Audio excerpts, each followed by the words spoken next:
Hello everyone, you're watching Awaz News. I'm Kubra Ali and I'll be taking you through big news across Canada. A new video has surfaced showing a stolen pickup truck repeatedly smashing through a jewelry store during an attempted robbery in Scarborough on Wednesday night. It happened at a plaza near Eglinton Avenue East and Brimley Road just before 6:30 p.m. In surveillance footage obtained by Awaz News, a black pickup truck can be seen reversing into the storefront, causing shattered glass to cascade onto the back of the vehicle. At the moment of impact, a group of four suspects can be seen getting out from another light colored vehicle from across the parking lot and approaching the jewelry store with black garbage bags and hammers in hand. The footage shows the suspects attempting to gain access to the store through the front window, but they are unable to get inside. At the point, the group runs back to the parked vehicle across the lot while the truck reverses into the store two more times. After the third attempt, about half of the truck appears to be inside the store. The footage then shows the suspects gaining again, attempting to enter the store, but they appear unable to do so, and less than a minute later, they run away from the final time. Duty Inspector Salim Hussain told reporters at the scene on Wednesday night the truck struck a gas line, prompting police to evacuate the plaza until it could be turned off. Hussain noted it was busy at the time of the incident. Hussain said the store owner sustained minor injuries from the attempted smash and grab robbery. Toronto police are searching for 5 masked suspects in connection with the incident, but no further descriptions have been provided about them at this time. Police are asking anyone with the information to contact them at 416-808-4100 or Crime Stoppers anonymously. A man is wanted in connection with a shooting outside a Hamilton nightclub last summer has been arrested in Quebec. Hamilton police announced the arrest on 29-year-old Corey Parnell on Thursday. Investigators had been looking for Parnell, who was wanted for several offenses, including aggravated assault and discharge of a firearm with intent. They alleged the 29-year-old was the gunman behind the shooting in the parking lot of the now former Club 33 on August 25, 2024, in the area of Main Street and John Street South. Police said there was an argument before the shooting that left 2 men and women in their 20s injured. 2 of the victims had life-altering injuries. While charges have been laid in this shooting, the investigation continues, police said. They're asking anyone with the information to contact them at 905-456-4883 or Crime Stoppers anonymously. Toronto police are searching for a man suspected of 3 alleged break-ins at car dealerships in Vaughan between December 29th and January 12th. The suspect allegedly forcefully entered 3 different dealerships near Keele Street and Steeles Avenue and stole car keys, vehicles, and license plates, police said in a news release. Lajos Galam, 24, of Toronto, is wanted for 12 offenses, including failure to comply with the release order, police said. Galam is described as 5'8" with a thin build, short brown hair, and tattoo that says family on the left side of his neck. Anyone with the information is asked to contact the police or Crime Stoppers anonymously. It's day 2 of the provincial election campaign, and the leaders are fanning out across the province to get their messages out as the campaign gets underway. Yesterday, PC leader Doug Ford kicked off his campaign, framing it as a contest about who can best stand up to Donald Trump in the face of tariff threats. Liberal leader Bonnie Crombie pushed back on that, framing the election instead as being about healthcare. NDP leader Marit Stiles has said the election is an opportunity to have better, more accountable government, while Green leader Mike Schrinner said it's an opportunity to pursue more environmentally sustainable policies. Ontario's auto manufacturing, particularly its electric vehicle EV manufacturing, took a spotlight Thursday as Doug Ford promised to double down on support for the industry. The other leaders, meanwhile, said his record of wasted spending means he can't be trusted to cut any sort of deal. All 64 people aboard an American Airlines jet that collided with an Army helicopter were feared dead in what was likely to be the worst U.S. aviation disaster in almost a quarter century, officials said Thursday. At least 28 bodies were pulled from the icy waters of the Potomac River after the helicopter apparently flew into the path of the jet late Wednesday as it was landing at Ronald Reagan National Airport near Washington, officials said. The plane carried 60 passengers and 4 crew. 3 soldiers were aboard the helicopter. We don't believe there are any survivors, said John Donnelly, the fire chief in the nation's capital. We are now at the point where we are switching from a rescue operation to a recovery operation. The plane was found upside down in 3 sections in waist deep water, and first responders were searching an area of the Potomac River as far south as the Woodrow Wilson Bridge, roughly 3 miles, 4.8 kilometers south of the airport, Donnelly said. The helicopter wreckage was also found. If no one survived, the collision would be the deadliest U.S. air crash since 2001. There was no immediate word on the cause of the collision, but officials said flight conditions were clear as the jet arrived from Wichita, Kansas, with U.S. and Russian figure skaters and others aboard. It was preparing for a routine landing at the time of the collision. President Donald Trump was scheduled to talk about the crash later Thursday from the White House.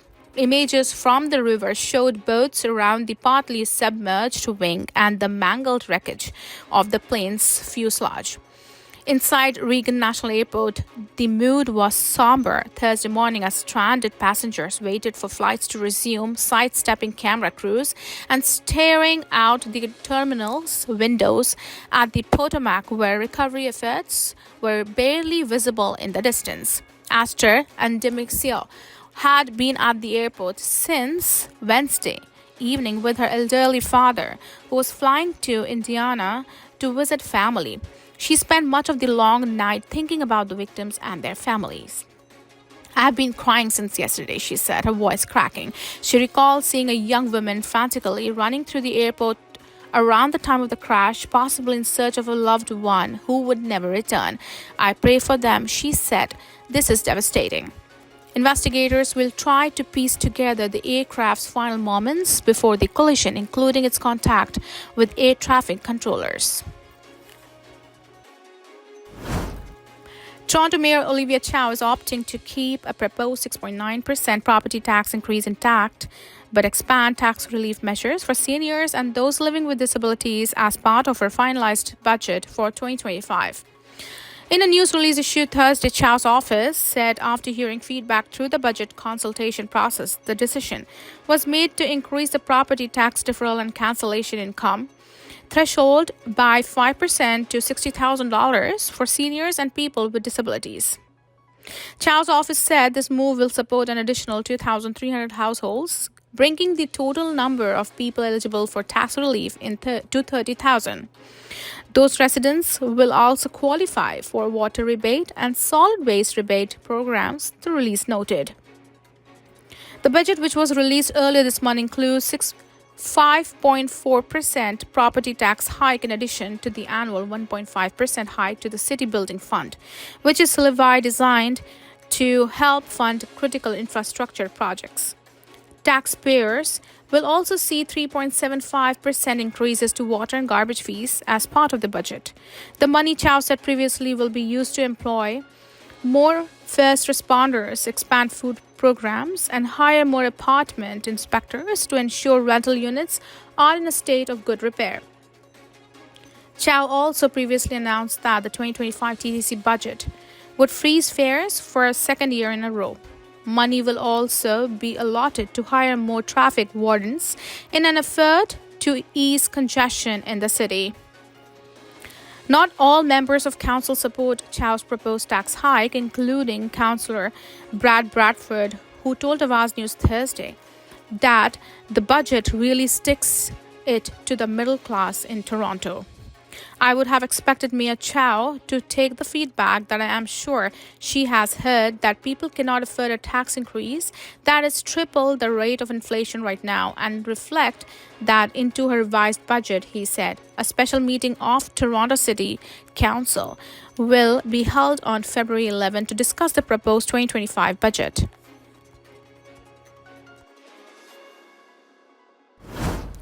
It was last year when Mike Underwood and his partner Jessica Robertson decided to make a change and sell their home in Beaverton to buy a condo in the Dominican Republic. The couple told Awaz News they wanted to spend more family time down south and also rent the condo out as an investment. However, when the couple was expecting their first rent payment, they found out the money was accidentally sent to someone else, also named Mike Underwood. It's an interact transfer situation that has left $4,000 of our money now missing for 2 months, said Underwood. Someone had agreed to rent the pair's condo for an extended period of time and was asked to send an e-transfer of $4,182 to cover the cost. That's when Robertson realized she mistakenly left out 2 numbers in Underwood's email address. That money ended up going to another Mike Underwood and was automatically deposited into his TD Bank account when it should have been sent to a Royal Bank of Canada RBC account. I panicked and messaged the renter right away. I said, "I'm very sorry. This is the wrong email address. It's a mistake. Can we send this back? Is there something we can do right away?" said Robertson. Luckily for the couple, the Mike Underwood, who received their funds, saw it was a mistake and contacted his bank to say he shouldn't have received the money. Despite both Mike Underwoods agreeing this was an error, an ongoing fraud investigation has kept the funds stuck in limbo for over 2 months. When Awaz News reached out to Interact, a spokesperson said in a statement, once a deposit has been made, the transaction cannot be reversed. It's important to ensure that the person you're sending funds to or receiving funds from are trusted and that you have cross-referenced the total amount of funds you have inputted to send and who you are sending it to. Following an investigation, TD worked with RBC to get the funds to the intended Mike Underwood. The couple told Awaz News they recently received the amount of $4,182 in their bank account, which was a great relief for them. When sending an e-transfer, Interact suggests the following recommendations so consumers can avoid similar situation. Interact advises to confirm the recipient's contact information by validating their email address before hitting send. If the recipient is registered for auto deposit, a pop-up will appear with the legal name of the person you are sending the funds to. This offers an opportunity to validate you're sending funds to the intended individual. Interact also suggests to keep your e-transfer profile information up to date with your financial institutions, such as your email address or phone number, just as you would update your mailing address if you moved. In situations where you may have mistakenly sent funds to the wrong party, or if you believe you have experienced a scam, Interact suggests to reach out to your financial institution for support. That's it for now. I'm Kubra Ali signing off. See you tomorrow, same time, same channel. Have a good night.